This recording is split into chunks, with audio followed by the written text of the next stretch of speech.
Welcome to SGDC with your attractive thank you Newgrounds game host Max for Pay. Alright,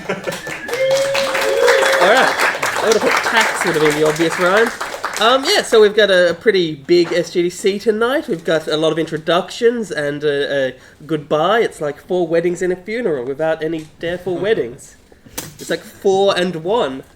We'll show our stuff. Starting with one of the introductions, we have a new homie. Give a big round of applause to Henrique. Thank you. Alright. Now it's the part where I struggle to find my stuff in here. Should this have been like a separate monitor or something? Go up to the top. Very top. No. There. Oh, suspicious. Is this in fancy mode? Okay, it doesn't work. Slideshow. Hello, nice to meet you. I'm Henrique Maziero. Name is Brazilian, I didn't choose it, but I do pick like adaptations to make it easier for people to pronounce it. So Henrique or Eric, whatever rolls on your tongue. Hempemas everywhere online though. So 28, automation engineer degree and nerdy stuff. I can be found on social media, sort of, but not really. And I am a noob of all trades, master of none. So between, I don't know, my 12s and now, I've learned digital arts, digital animation, a little bit of music making, programming, electronics, web dev, modeling, CAD, 3D printer, CNC. The list could be longer, just didn't fit in the slide. But anyways. Between then and now, I guess, so between then and now, I've been through very small game dev projects, just like, hey, I want to learn this new programming language. What do you do? I guess I'm gonna just copy a game and make my own. So tic-tac-toe, snake, pong, whatever you want to do, just as a tool for learning. Never anything more than that though, for a while. I got caught into speedrunning a couple games at some point, and then at some point I started making tools for speedrunning. That is helpers, assist tools, interactive maps, things like that. And then, hey, I'm really good at programming things for video games. What else can I do? So I started messing around with making mods. Specifically at the start for a game called Rainward. We'll see more about it later. But just from the range of tools to quality of life things, and then at some point just content, because hey, I can make a little bit of art, I can make a little bit of animation, I can make more to this game. And at this point where I'm at now, I'm sort of thinking about switching careers, because game dev, I guess mod making and to some extent game dev has always been a side thing, right? What you do in the weekends, what you do after you're done with the main job that pays the bills. Maybe I can try switching it. We'll see. Okay, but very important question that nobody asked. Favorite video game? For now, Rainward. Little indie thing that is currently going big. They're getting expansions and DLCs. They sort of got republished out of Adult Swim. RIP Adult Swim. Rest in pieces. But yeah, little atmospheric, crushing platformer thing that has a lot of procedural animation. The levels are also partially procedurally rendered.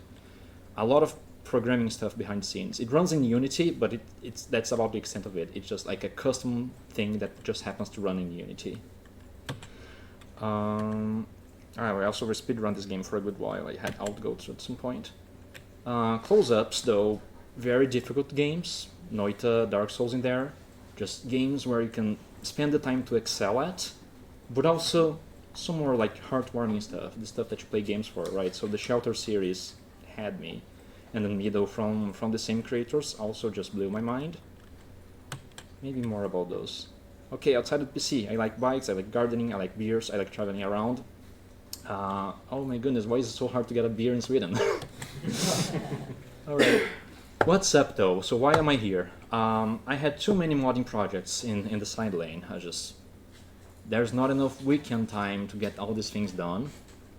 So maybe now is the time to spend a little bit longer than just the weekend working on these things, and it's what I want to do. So right now I have a few open projects. One big one, which is adding online multiplayer to this game, which was never meant to be online multiplayer in the first place. And then a few more weird things that are mostly content that I want to make for this, because I like this game a lot. What's the plan? So in my position, I was a full stack dev on like automation related software and other industrial tier software for a couple of years now. I've become sort of the specialist in the full stack, protocols, APIs, etc., and I'm learning netcode for games. Maybe I can join a place with those years of experience, because some of it does transfer over. So right now I'm gonna finish up this multiplayer mod that I'm working on really hard. I'm gonna do another multiplayer mod for another game that I like, and I'll go job hunting with those two things in my portfolio, and it might just work. Thank you for watching, and don't forget to press the add multiplayer button so I don't have to do it for you. Alright, that was it. Wasn't timing it. Was it 5? Anyways, who's next? Questions first. Questions first, alright. There's one there. Go ahead. How long are you staying here? 4 months. 4 months. So it's 2 months for one project, 2 months for another project, and then hopefully going job hunting somewhere. And maybe I'll be back. I feel like you maybe mentioned it a bit already, but what are a few of your favorite games to speedrun then? I have speedrun Rainward for a couple years. I've done challenge runs for Dark Souls, just the silly stuff. There isn't anything in the leaderboards, but like beaten the trilogy with just a knife. And I've speedrun Noita, seeded, unseeded, random, and teleportless, and my name is somewhere in the leaderboards, but very far down at this point. Not much else in terms of proper speedruns though. Momodora series I've run before, and that's it. So not a lot. Go on. Favorite Rainworld monster or creature? Just your little white blob that is the slug cat, really. It's a safe answer. This guy. Yeah. Lizards are not too bad, but slug cat. Go on. How many times do you cry while playing Shelter? Yes. Yes. Shelter is one of those games that it captivates you. It has you there, and then it crushes you. God damn it. Why?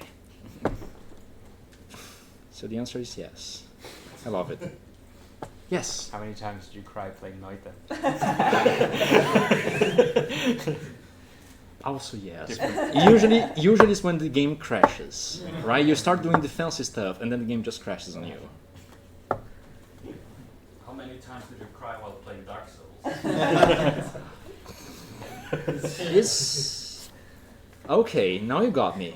Maybe not once. It's not. It's a game that makes you hate yourself, but you don't get to hate the game, I guess.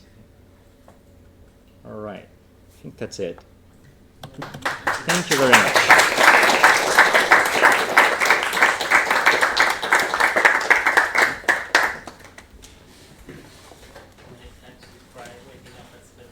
All right, great stuff, Henrique. From one introduction to another, we're going to meet Hugo. Everyone give it up for Hugo.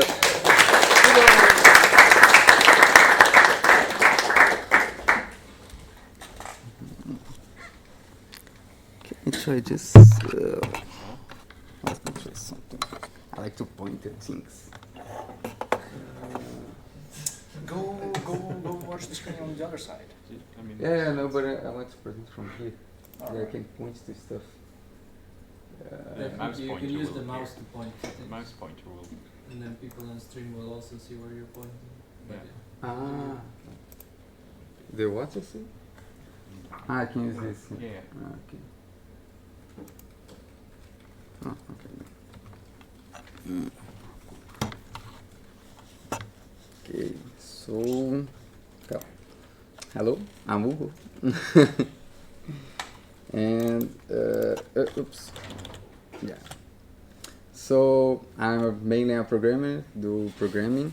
I started programming with RPG Maker XP long time ago, and I learned a little bit of Ruby, and with that I started working with web development, Ruby on Rails, and did a lot of stuff, mainly back-end stuff, but some front-ends too. And then after a few years working, I started making games with Unity. I mean, I always did like sideways, but I decided to do like a main thing. And now I publish a few games with my brother. I will speak more afterwards. And now I'm trying a little bit of Unreal, trying to understand how it all works and if it will fit our games that I did make with my brother. But let's talk a little bit more about the games I do with my brother. So that's my brother and that's me. He do mainly art and UI design, and I do the programming of the games. A little bit of game design, although it's not my specialty, but someone has to do, so I do a little bit. And together we released I think 11 games, something like that, 8 on Steam, others in private platforms like League of Legends and stuff, and some are freelancing, this one is freelancer, this one was other game. So yeah, we released a lot of small games, we made in a month to 2, more or less. And most of them are typing games because we had a lot of feedback on those, receiving emails and everything, so we got very motivated to publish more. And since the typing engine was already made, so it was easier to develop as well and expand it. And now we are we didn't publish a game in a year and a half, I think, and now we want to get back in Unreal and making 3D games, because mostly up to now we only release 2D games. And so our plan while here is to make 3 small demos. One is this is just representative, okay? That's not the games. The first one will be a Pac-Man clone, but 3D, maybe adds a few tweaks in it. The second one will be a first person with simple combat. And the third one, top-down shooter. But just demos, nothing to publish, just for experimenting with Unreal, and my brother with 3D art, because he only did 2D art up to now. And we want to implement afterwards, or the real game that we want to publish. That's a game about a girl that is in a nightmare, and you have 4 enemies, and each enemy has represents an aspect of the character, and you have to escape them. Each level you have to escape them, but as much as you know them, you know the main character as well. So you have to know the enemies to escape them better, but you ended up learning about the character that you're playing. That's the idea of the game, but it's very abstract. We are still discussing how we will represent that. So that's the game. And hobbies. I like a lot of stuff. Slackline. Do you guys have this here? Slackline, this common? Do you guys know what it is? Yeah. Okay. We might have some, I'm not sure. Okay. Yeah, in Rio it's very common. And I like teas a lot. Made it all the time. I wanted to bring my herbs, but I was afraid to get arrested in the airport, so I changed my mind. I like hiking too, karaoke. I love karaoke, and so I play a little bit of acoustic guitar, and all the photos is me except this one, but I like running as well. Okay.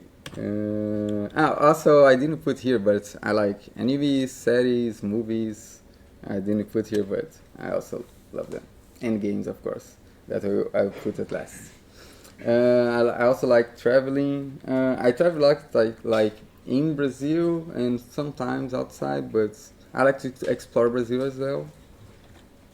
And games I love. I usually play a lot of platformers. I really enjoy them. So my favorite game of all time is Mega Man X. I finished it like I think maybe 5, 6, 7 times. I don't know. It's the game I like the most. I also like Smash Brothers, Katana Zero, Symphony of the Night. Everybody loves it. And this is like more unknown game. Is Luna Knights. It's very good. It's like an action platformer that also mixes time travel mechanics. And I also like some rhythm games like Pump It Up. That is the game of dance that you have like this diagonally, not horizontally. And Guitar Hero. Although I think nobody plays Guitar Hero anymore, but I still like it. I have it in my computer. I still have it, but not a guitar. And the games I've been playing are Metroid Prime. Like as I'm very used to play 2D platformer games, I'm trying to catch up with some old 3D games to like get the feeling of how the mechanics evolved and everything, because I didn't play those like at the time. So Metroid Prime is the first one on this quest, and the other one that's more like easygoing, that is Chrono Trigger. That's sometimes like if I have 20 minutes, I only play quickly, and that's it. I have like a sad story with Chrono Trigger. I tried finish it multiple times, but something always gone bad, and I couldn't do it yet. And that's it. Thank you. Any questions? Yeah. What's your favorite karaoke song? I don't know if I will say or if I will sing in your birthday, because that would be karaoke, right? It's Johnny B. Good. And my favorite movie, Back to the Future. Someone down there. Green, black, or white tea? What? Green tea. Yeah. Question from Max over. What's your Smash Brothers main? It's Sweet Samus, but I also like to play with Little Mac and what's the name? Captain Falcon. Oh, shit. Yeah. But I'm not like tournament level. I like playing a lot, but I'm not. I'm better than Mario Kart for sure. But any more questions? Okay then. Thank you.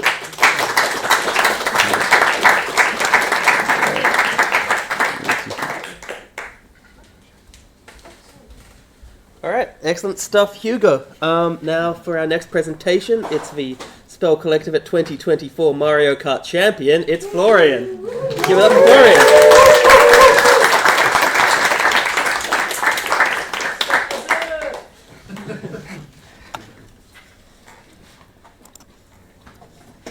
So last week I've been wondering how difficult it would be to recreate a C# console app inside of Unity. So I challenged myself to make a small framework, and so first I tried recreating the most useful features in the console, so we can write stuff, read inputs from the user, write things in color, also play some sounds. I don't know if you can hear. Okay. We can resize the window. Fancy. By the way, it also works inside of WebGL. Of course, we can't resize the window here, but still still it works quite well.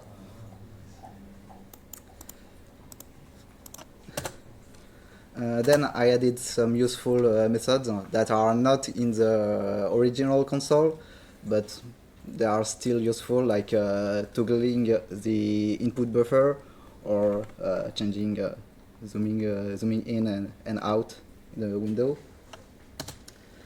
I wanted to make it as easy as possible to convert a C# console app into a Unity project. So basically you can just copy paste the project and then change some methods, like adding turning them in async methods, because that's how it's easier to make the conversion, and usually it works very easily. I found that very nice repository with a lot of console apps. So we have a bunch of them. So I could put my framework to the test. For example, I wanted to try this first-person shooter, and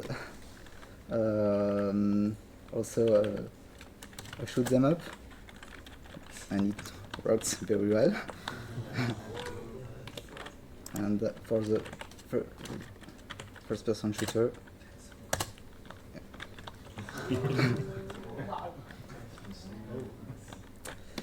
and yeah, and that's pretty much it. Questions? Yeah. So you imported those games? Yeah. How much did you have to rewrite them? It's maybe 10 minutes of converting functions. Yeah. Are you into early computers? Not really, but I'm starting to get interested in low-level stuff. Yeah. So when you're doing the conversion, is it mainly just putting a sync in front of the corrections? Or Yeah, I think putting a weight Yeah, before sync the and things, weight, yeah, and changing the colors to Unity colors, changing thread.sleep by with console.sleep, and that's pretty much it. Yeah. So I remember early in development you didn't have background colors for the console. So how did you solve that? I use two Text Mesh Pro, one on the front, one in the background, and for the one in the background, I use a tag to put in front of it a square with a color. Cool. Do you have support to change fonts? Not yet. No.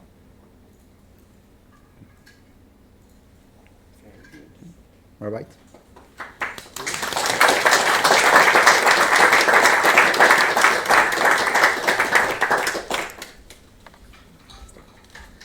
All right, great stuff, Florian. So many people in the house have pet projects, but our next speaker has a Neopets project. Give a warm round of applause for Leene.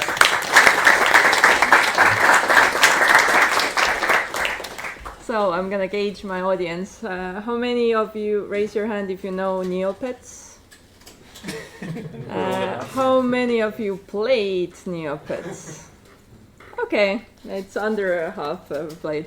You are part of 150 million people who have played Neopets, actually, which is kind of a big number. It's not just very big in Europe, but more like in the US. Anyways, it's a Neopets is a browser-based games collection, basically a world for kids and now also adults to play in and have virtual pets in.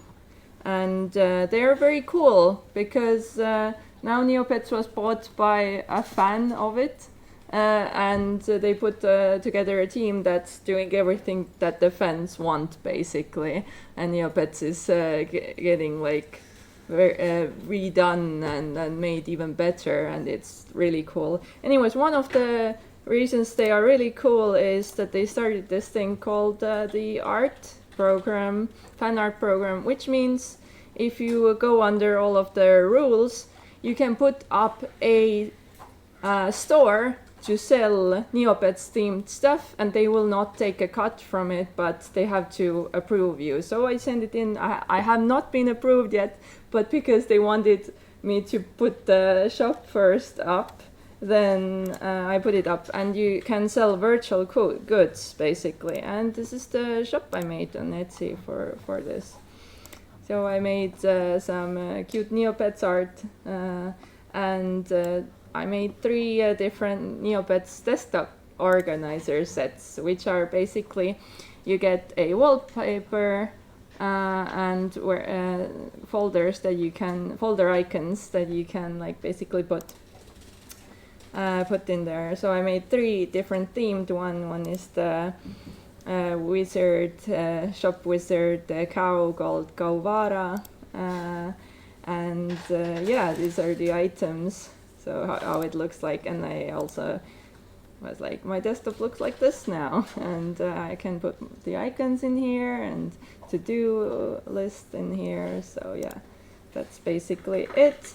And I made also 2 other ones. There's the Fairy Bubbles game, inspired one with all the fairy bubbles, and yeah, and then the other one is Eudora is the dark fairy, and her items basically, she loves the very green and purple aesthetic. So I just love different aesthetics, and this is my next side project that I'm making, and I just send it in, and I hope they'll evaluate it and say that it's okay, and then I can keep it up. But in case they are gonna say no, then well, you have a chance of buying this for probably a week or a few weeks now. So look it up. It's called my shop is called the Starry Cow. But yeah, if you find like Neopets desktop stuff on Etsy, then you'll find it. Anyways, Neopets is cool. I'm playing it. You should try it out. If you haven't, it's free completely. You can have like some sort of membership, but you really don't need to have it. But yeah, it's very cute. You have a lot of, you can get cute pets and play a lot of browser-based flash games. Like they have everything. They have stock market. They have gambling. They have poker. They have you can get bank interest. I actually learned how to code in Java for the website as well, that I wanted to make in Neopets. So like a lot of kids, especially women, were like, I have heard that a lot of women got into game development thanks to Neopets actually, because they learned art, learned coding. Also, we're really big fans of this community, and this has always been a safe space basically for whoever. And the good news is also because they were in the past they were like very horrible in some ways. So like they were owned by some Scientologists, and then they started making NFTs and meta, and they were like, LGBTQ stuff is horrible and we're gonna ban it from the page. And so it was like a lot of weird stuff went down in there, but now it has been saved, so completely saved, and they're listening to everything. They're about 30-year-old fans now are telling them, so great stuff. I'm glad. Yes. Yeah, and if you like some nice desktop organizing, because I made it for myself at first, because I was like, my desktop looks horrible without it, so, but now it looks like this, so it's very neat and lovely. Yeah, okay, thank you. Any questions? Yes? Favorite Neopet? Cow, I think, yeah. Yes. Cow is... They're so cute, look at it. Wait. Look at it more. Look at it more. Look at it. It's very cute. fairy version. Look at it, super cute. Yes, let's say. Well, for those of us who haven't played Neopets, how does your cow look like actually in the game or website? Can I log in? Like a very quick demo. Yeah, I can. Very old user, I think. Is this right? No. Wait. Now I have to. No. It says you need to email at the top. Oh yeah, email. Oh, it's email. Okay. Don't worry about it. Never mind. Whatever. That's okay.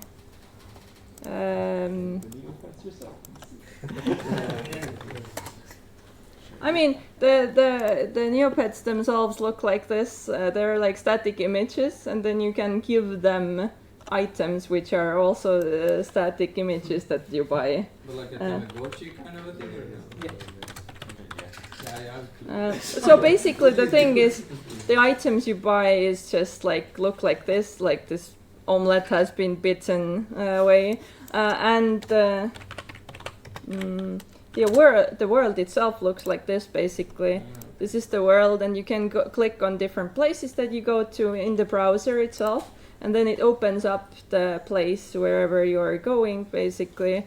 And then you have shops where you can buy stuff, you can sell stuff, you can do so many things. It's just like the whole world in a browser. And then there's a lot of games that you can play, and then you get Neo points for that, and then you can buy stuff and put clothes on your pets and all that stuff.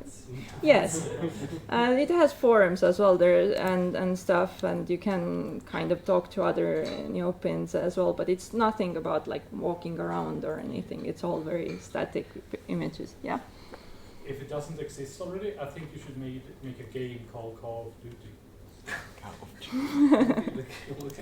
I would love to make a Neopets game as well in the future. That would be great. Yes. If you got accepted to the kind of program for selling these legit, would you? What would you theoretically would be if you were to do a fourth or fifth one of these desktop things? What do you think your next one would be? Oh, that's hard. I will probably make. There's I think there's this fairy that I really like as well, a nature fairy, and then there's cute slorks. Your pets can also have pets, so they are called pets in Neopets. So there are tinier pets that are like, these are like Neopets and these are like pets basically. So a lot of slorks, every kind of slork, because those are very cute, I think, as well. Yep. How many Neopets are there? A lot. I think they're adding them. Is it more than Pokemon? Like, I don't know about more than Pokemon. That many? But you can also have different colors of them. It's not as many as Pokemon. Yeah, but you can. They are very. You can change how they look like a lot. So, yeah, all fun stuff. Wait.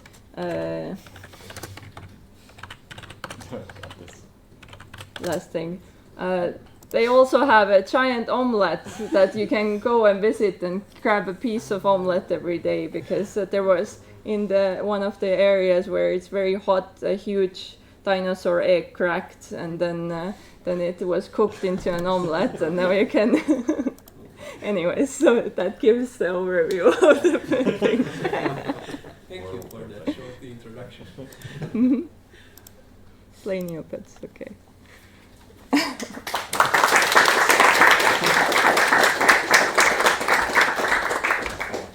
Alright, thank you, Leene. Yeah, the story of Neopets is legitimately like insane. There's a really good People Makes Games video about it. If only I could remember my password from 15 years ago. Those poor animals are starving. Anyway, we have another introduction coming up. Give it up for Jacob.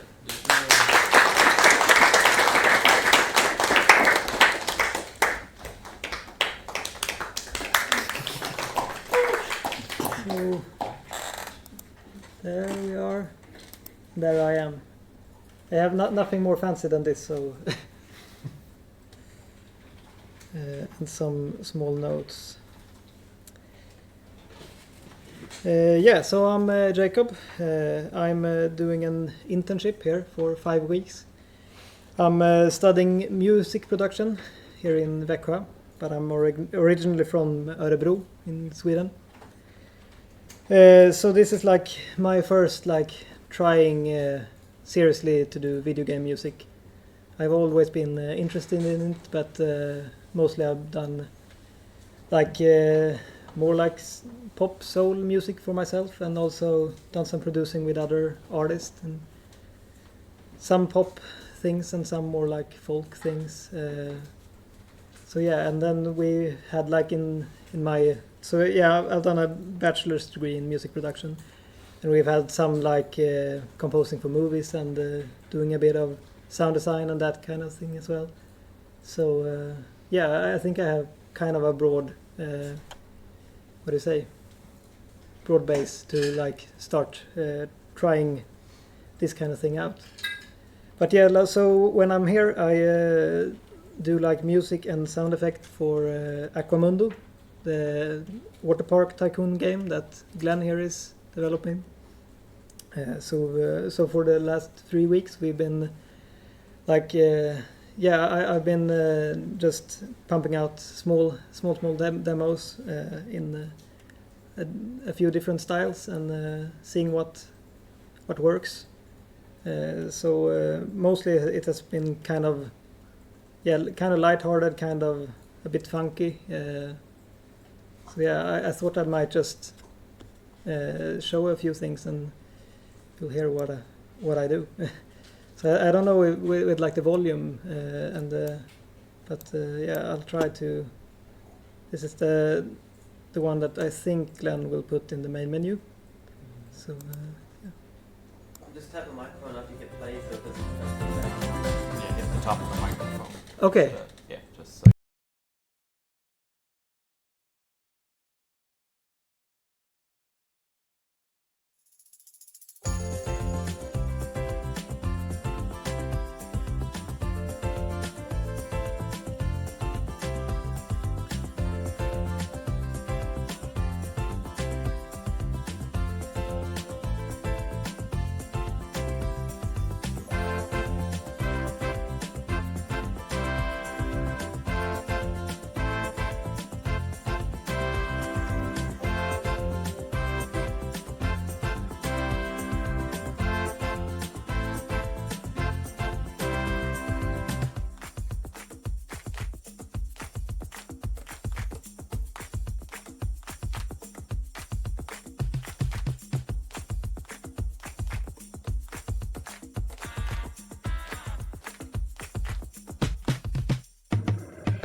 Yeah, so yeah, that one we thought about having in the main menu, but we thought that it might be a bit too fast and chaotic to have when you're calm and building water slides. So I just tried to almost half the tempo and keep the same melody and instrumentation to make something more relaxing. So.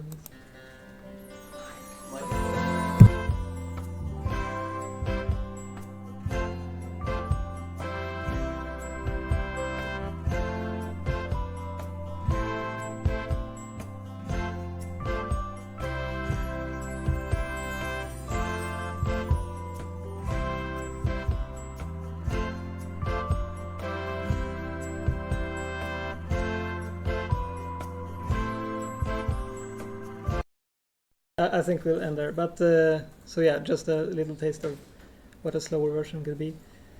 I don't know, do I have any more time or? Well, you've got 50 seconds. 50 seconds. Okay, then I'll take a little bit of a thing that I did just like the last day. So also very much a work in progress, but yeah.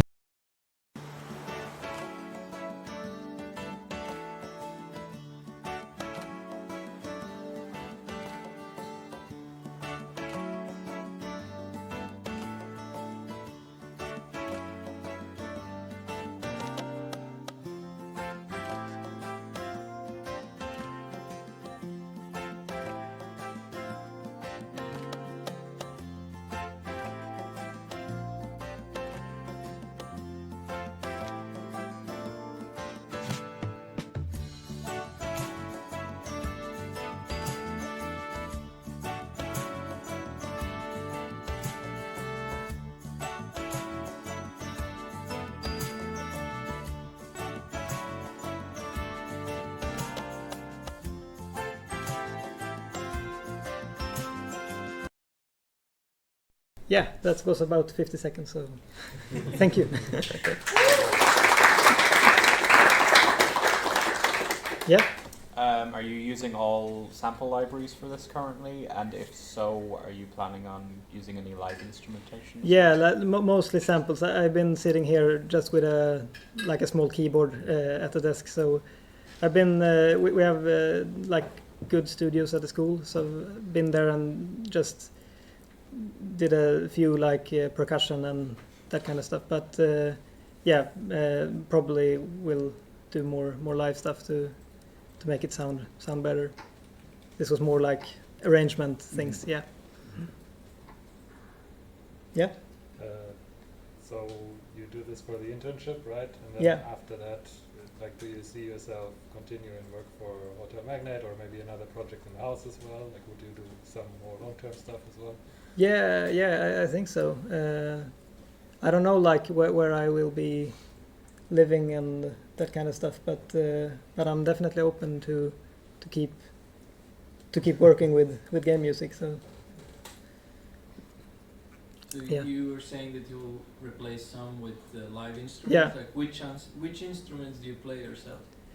I started out with drums, and then piano I played quite a lot.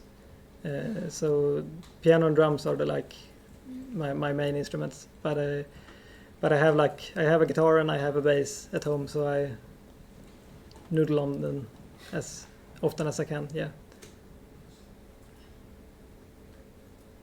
Yeah. Yes, that's it.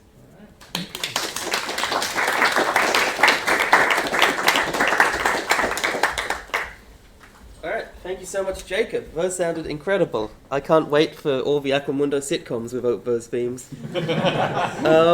Let's give it up to find out exactly what Johanna has been up to.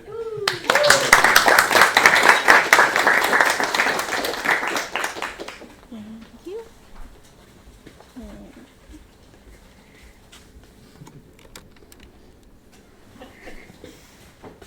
So, I hope I'm in the picture now. And why is it so?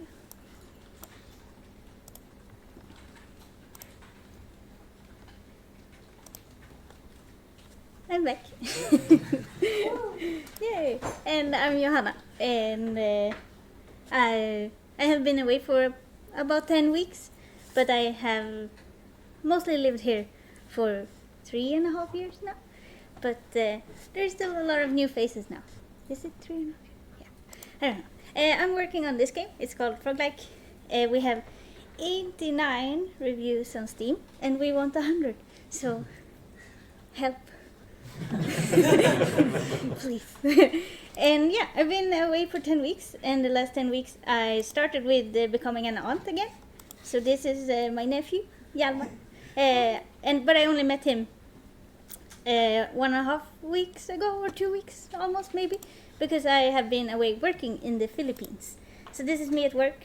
I have my boom here. I work as a sound technician and I work with Swedish television. So I've been away recording the Swedish version of Survivor. And that's what I do for money, and I do Froglike for fun.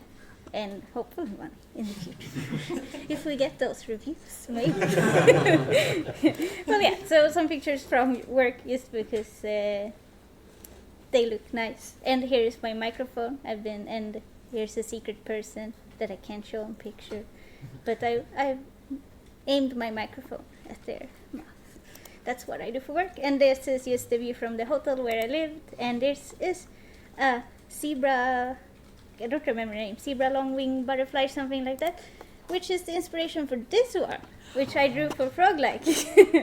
And so in Philippines, I also worked on Frog-like. And this is my commit to Git. We update on Wednesdays. And I've been working mostly on Wednesdays. No, I've been working a lot in between as well. But yeah, I work 10-hour days for the TV show, and then I'm very tired from running around at the beach. But I was away for 10 weeks. We did 10 updates because we update every Wednesday. And I drew a lot of art for the update.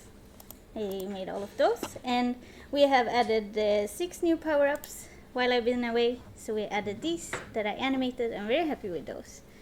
And also these, so those are potions that apply effects in the game, like the freeze effect, the poison effect, and the curse effect. And then we have power-ups to become a super frog, and the down bug and the up bug to level up and down the bugs around you.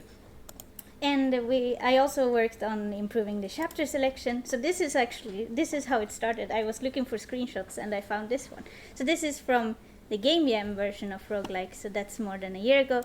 And then it's been looking like this for pretty long, but we needed more space for information, so now it looks like this. And I'm pretty happy with that one too, especially when I compare them all next to each other. So that's nice. And then I did some bug fixes and other small improvements in between my long work days at the beaches. And now for next 7 weeks, my plans are to do more updates. I'm working on Toad's storyline. We are working on upgrading the graphics for the map. And then I will try to add more stories. Maybe we'll work a bit more on the sound and implement the new music that Brian is making that I finally listened to today. I will write you something tomorrow, productive. And probably adding more things over the next 7 weeks. And then I want to go to Creative Coast to show the game. And everyone should come. It seems like fun to exhibit the game. It's in May, like 17th of May, I think. And it's free for everyone to join, I think. And then I'm gonna also visit my family during these 7 weeks, and I'm gonna play games and be here, have fun, and go running a lot. Is my plan for the upcoming weeks, because then I'm going to the Philippines again. Because I need to work more and have more money. Yeah, that's that. Any questions? Okay. Did you find any frogs in the Philippines? No, not this time. This area where I was this time doesn't have many frogs, so I didn't see a single one. But the area where I'm going next time, it's also Philippines, but it's a different area, and there is a lot of frogs. So that's great. Mate? That butterfly that you found there, did you drew it already before going there, or that's where you got inspired to draw it? I drew it before. When I drew all the enemies, I was looking at inspiration pictures. I was like just googling references for butterflies, and then I looked up what kind of butterflies it was, because that was fun. And so yeah, I drew this specific butterfly before, or I found a reference of it before and drew it. And then one day at work I saw it, and then I went chasing it with my phone to take a photo. So that was fun. I was very happy to see one of the bugs in real life. IRL cosplaying. I had to explain to my colleagues why I was chasing the butterfly. That was fun. It was fun. Yeah. Any more? Remy? How much is the Frog-like? How much to buy? Yeah. It's just under $3. It's not much. It's wow, that's so cheap. Yeah, it is. It's very cheap. It's like 33.5 kronor. I think they put it in the Swedish version of the store. Right. How difficult is it to review? Rogue? Oh, it's like, super easy. difficult for me, apparently. Apparently. Like when you buy it, there should and then you play it a little, and then you should just pop up. Do you want to review this product? And then you say, yes, I do, and you do it. So I can, and if you still have problems, please DM me on Discord, and I will come and show you. Yes. Yo. Okay. Thank you.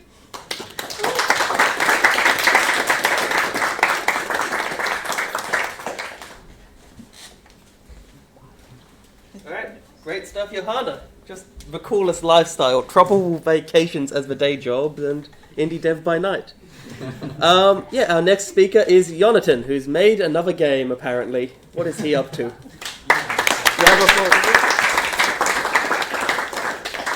That's not the title. It's oops, I accidentally made a game. Not another game. I just made a game.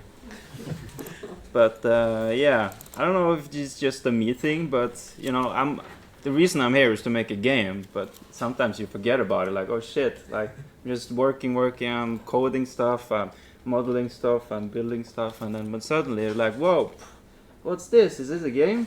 So that's what happened. For those who don't know, I'm making a top-tier shooter game, and it kind of looks cool. I just want to show that. That's the character. But yeah. So I was preparing. It started when I was going to prepare for the playtest Friday thing we have in the house, and then I just worked on making playtesting. Like you gotta have a start level. So this is like the hub, and then you gotta have some progression. So I added some store stuff, and you could buy missiles and upgrades. And we're like, whoa, you have abilities now. And then of course you start game, but not yet. You gotta play the tutorial first, which I also made. You just gotta trust me, it's off screen, but it's there. I don't have time to show all the things. Really cool enemies that just stand around and look dumb, and you can kill them. And then, of course, there's a game. So I made 2-3 levels just to test various stuff. So this is like the actual gameplay. I already have like 4 or 5 enemies that you can kill, and I have 3 weapons. This is like the fast weapon, so you shoot like super fast. And of course you have the movement, which I have showed before. So you're just like, whoa, look at me, I'm moving around.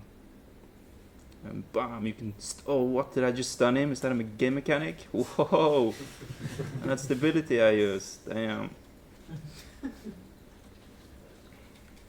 So yeah, with this level I wanted to test basically how high can I make the level and not make it feel bad. I think this is like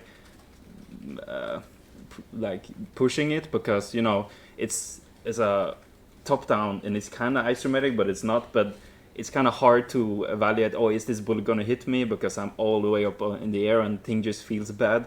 But surprisingly enough, it didn't feel that bad. I still probably have to tweak a lot of stuff, but it was fun.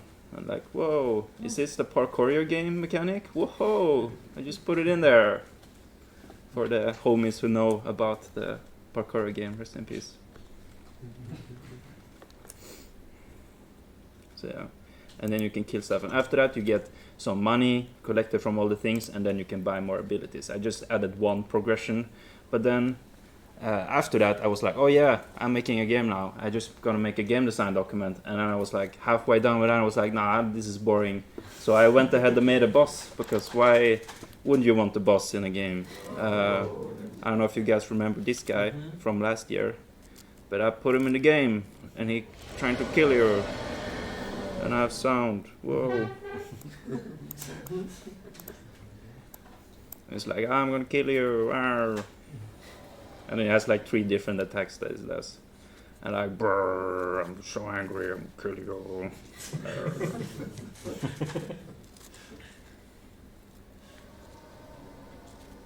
Now it's a little bit more quiet because he's hurt. It's a feature.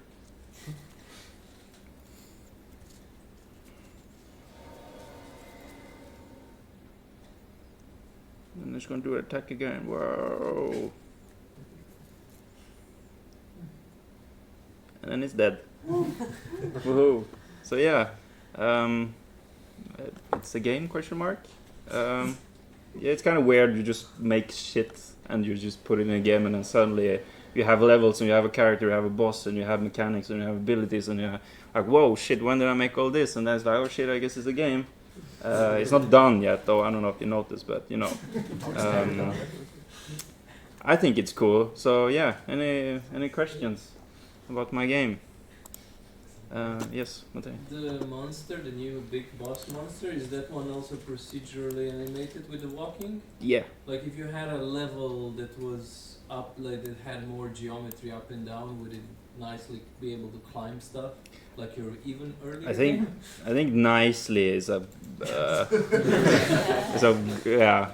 it's a stretch, but I think you probably could do it. Like sometimes he put his feet on the green stuff, and then he's kind of like awkwardly there, and he raises his body a little bit, but I don't think he could climb a mountain yet. But he only got 2 legs, so what more do you expect? But it destroys the terrain. I just noticed. Yeah. Because I don't want him to step on them. So mechanic, yeah. No more questions. Sure. I'm curious. Do you use a plugin or anything for the juice, specifically for the UI? I like the way it looks when the boss's health bar is going down. That's Leene Twin. It's so it's a plugin, and you can just nudge stuff, and then it's super great, and then you love it, and then you use it all over the place, and then you realize you've been misusing it. And then you have to redo all the things because sometimes things just explode, and and you're like, why are you exploding? But you have to reset it. But it's really good. You should use it, and then your stuff will also explode all the way in the back. Shouldn't the boss get louder the more angry and smaller safe part is? I'm not gonna turn up the volume. But yeah, the plan is for the boss to actually get more aggressive, the more because he really wants to kill you, and then you're gonna get. But I don't know. I haven't really. That's the only sound effect I have in the entire game, and that's just because I didn't remove it from last year. So yeah, here. What's the lore behind it? Oh boy, you gotta turn in next week when I finish my game design document. But yeah. I bet shortly it's Inside Out with guns. Yeah, I'll leave it at that. Is there any more questions? Crap.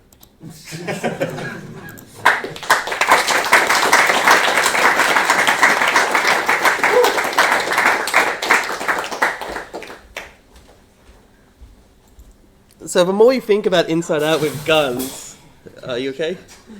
But imagine what each of those emotions would do with a gun, and it just gets worse and worse in your mind. Anyway, our next presenter is Dani with some art updates for CORR. Give it up for Dani.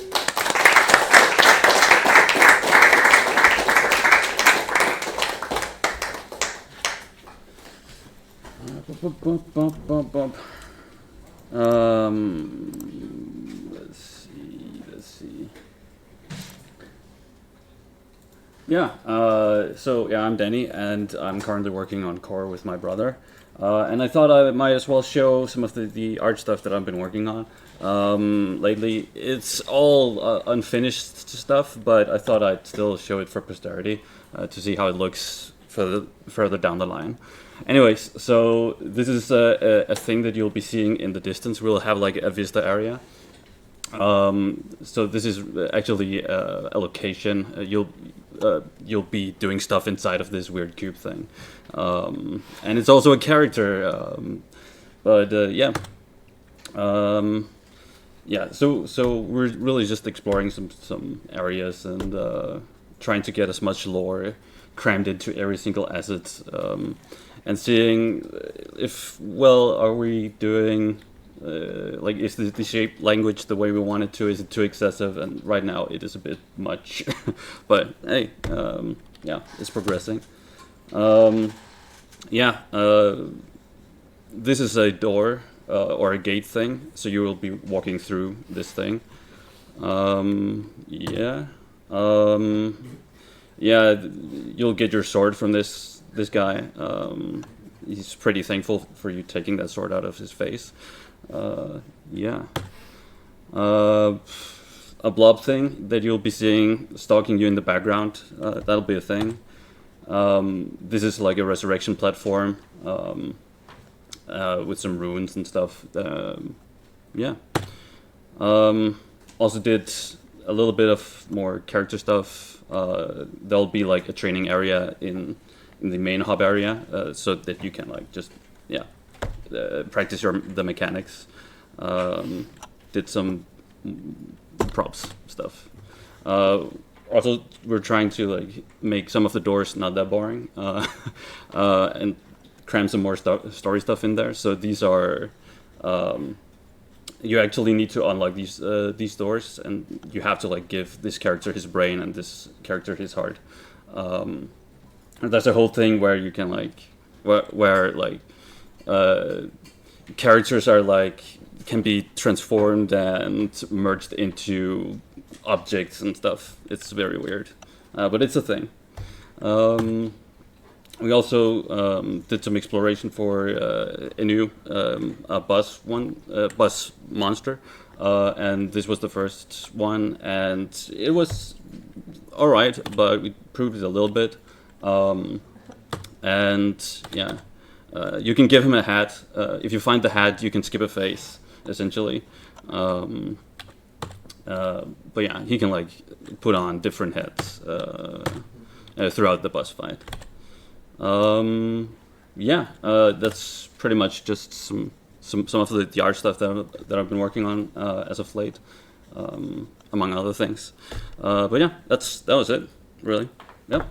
Questions? What are your inspirations for these creations and lore and everything? The lore stuff I'd like to not comment on. Art-wise, I don't know. I don't know. I don't know. Yeah, sorry. You're just great. Yeah, Okay. yeah. Yes, thanks.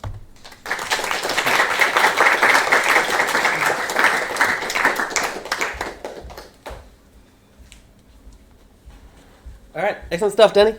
All right, our last presenter today is me.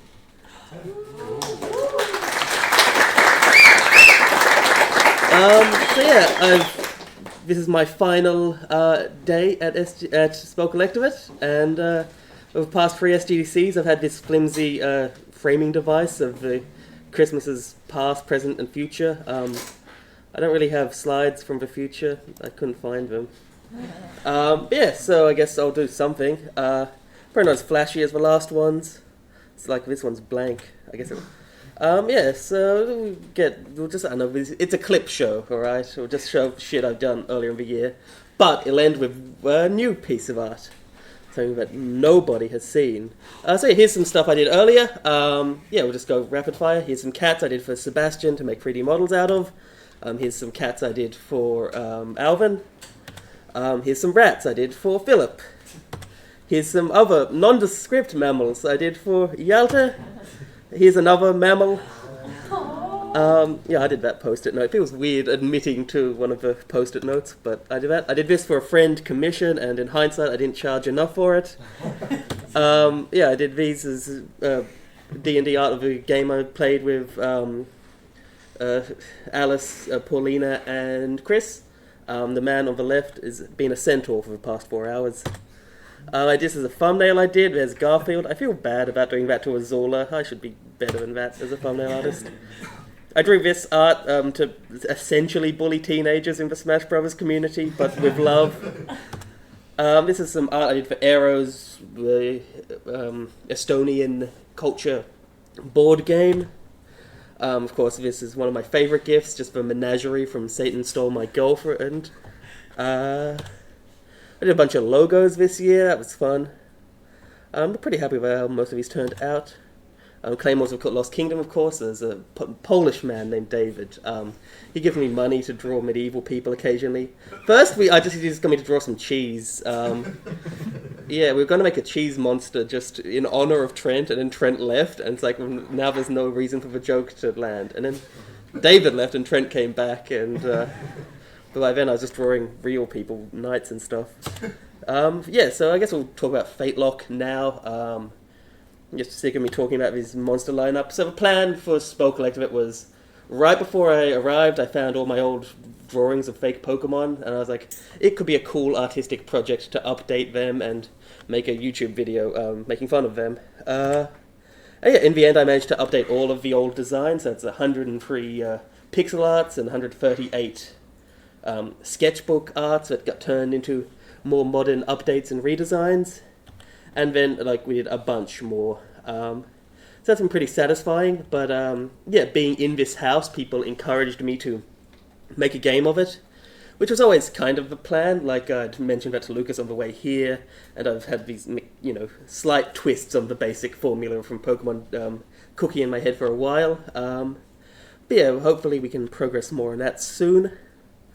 And yeah, I'd also like to thank Victor specifically, because he's one of the main people to like spur me on with this project by helping me do a part of the system that I immediately decided was out of scope. So all the work he did just like immediately on the scrapping room floor, but I'm very grateful for his support there and his literal labor. And if I'm ever in a position to hire, I'll hit you up, Victor.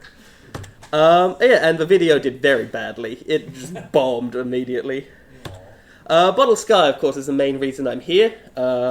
So here's some comparisons of how it did look and how it looks now. So the shuttle was a basic little pixel art thing in the center, that thumbnail. The one on the left is Lucas's original Game Jam design, and then top left are some of the ones I made. Then I updated it to be more vector art instead of pixel art. But then I still wasn't quite happy with that, so pretty much the first month I was in Spell was just about updating the ship to a nicer visual thing, and then at one point we gave it a backflip and official art, and I'm pretty happy with how it looks right now. And yeah, Claire was the main character, and she looked not great. Yeah, James mentioned earlier that when he first reached out to Lucas and I was like a package deal to coming to Spell, he was very dubious about that edition, just this shadowy artist that Lucas was tacking onto his deal, but I'm grateful he did. And yeah, I think Claire has come a long way. The girls had a great makeover, and so have her friends. And yeah, the enemies, of course, we had this basic little robot thing. I still think it looks pretty good. I might even use a lot of that basic design in an updated version. Then in the middle of a project, we tried having more monstrous enemies, but I just couldn't get them to be cohesive with the art style of the spaceship, which is just a slightly different look to this much more cartoony alien vibe. So I'd still like to have aliens in Bottle Sky, but I need to reapproach how to synthesize it artistically with the spaceships. But robot enemies, I think, are looking pretty good, and hopefully we can get them more implemented soon into an actual gameplay loop. And yeah, of course, I have to give special shout-outs to this specific enemy, who I was looking back at my old SGDC talks, and so much of them were just about this prick. And then we implemented him, and immediately it turned out that the red bulbs I gave on him to give him like the Metroid silhouette just looked like ass cheeks, and your drill could do horrible things to him. So I spent so much time animating him, but it's a definitive version of Kill Your Babies. Like, he had to die. So yeah, but lest we forget the hamster. The hub, like, this is, you know, what I've been working on most recently. Yeah, the early prototype stuff was pretty rudimentary. The blue version, that was Lucas's art, and then the grey sketch was mine. We're going to have it a walkable area, but I think menus makes more sense for what we're going for at this point. But yeah, hopefully we have some more concrete stuff with actual workable UI soon. And the game itself, it did look pretty good for what it was. Like, Lucas did some amazing tech work with those early prototypes. Like, that's why we're here to begin with. It was good enough to impress James. But I'm really happy with the work we've done lately. Development has been slower on it since Lucas left. But you know, that's just... Hopefully we can redouble our efforts and get more fancy with that. And you have a more cool thing when I'm in Australia. Yeah, now we'll do the sappy photos and holiday slides stuff. So this is Lucas and I in Berlin at this cool archway. No historical significance, just looked nice. That was when we first arrived here, and then this was, if not Lucas's last day, I think it was his last day. We took this photo with the Bottle Sky team because, of course, Marianne has been tremendous in providing sound effects for Bottle Sky and putting up with our nitpicky feedback the entire time. Yeah, she's done tremendous work as a sound designer, and if any of you especially if you can pay her, which we can't. But if you need sounds in your game, I highly recommend talking to her.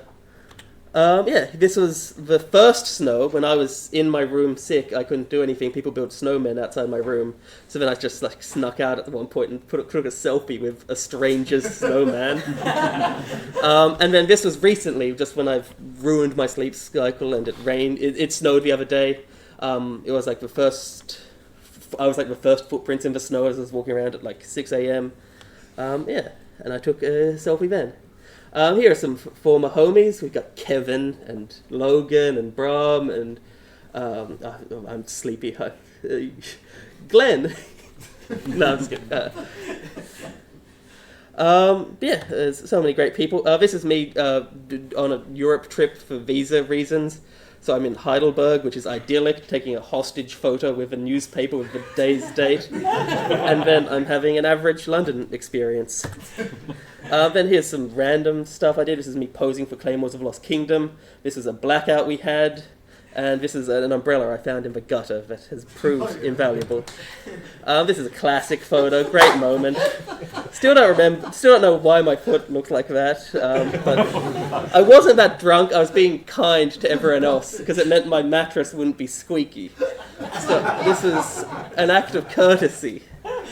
I hope you appreciate the sacrifices I make. Here are just the homies, like several of the pictures I found on my phone, just good people around. Yeah.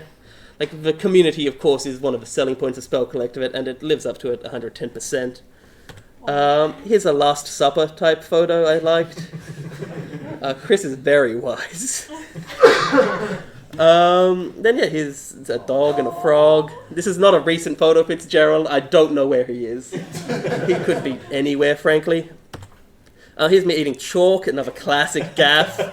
I don't recommend it. It's awful. Like, the flavor's bad, the mouthfeel is worse.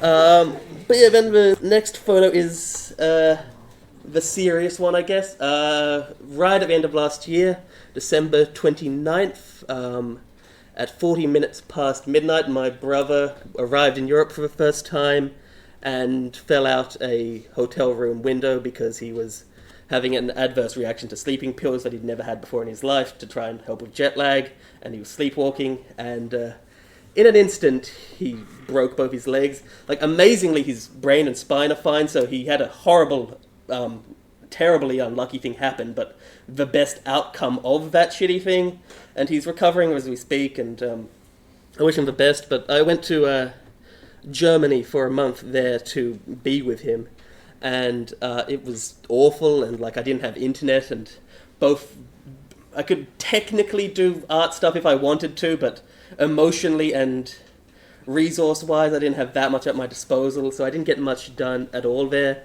I think it really changed my outlook a bit to be like, we've chosen as indie devs to do life on hard mode for no real reason, so we kind of have to be crazy people about it. Like, what's the point of a passion project if you don't have passion? Like, you need to give so much more of a shit and sacrifice and obsess about your games and put everything into it because for some reason you want to be here, and you kind of need to, you can't half-ass it, you have to give everything to it. So I think the past couple months I've really just tried to become a crazy person, but the good kind, channeling it in a decent direction. So yeah, hopefully I can continue on all the fucking plates I'm spinning. There's Bottle Sky, there's Fate Lock, there's this YouTube channel where I did all the assets for a Tetris video like ages ago, and then a war from Russia happened, and it was not as fun to write jokes about, you know, Russian folk songs in that month, but I should revive that project and do something with it. Yeah, and hopefully David keeps paying me to do Claymore stuff, and a game gets released eventually. But yeah, so that's me. That's all my tricks. Goodbye, everyone. Bye.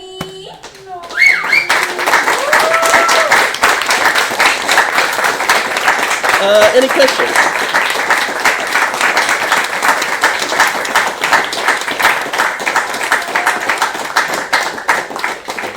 James says It's not all of them. Obviously, there's just so many, and I am so sorry to people whose games didn't make this photo. Like, there's no preference or there's no bias. It's just me being stupid or absent-minded or literally getting sick and running out of time. But there are 50 games. I hope that's enough. James. Would you be up for asking everybody who is featured in that for permission so we can make that into a t-shirt? I give you permission, but I'm not up for asking them. I give my permission. There's one. I can ask Katie and Ash right now. Yeah, ask whomever. But yeah, I can give you the list of games if that helps, James, and you can... Yeah, I'll ask everybody later. Yeah. Oh my god, this is so great.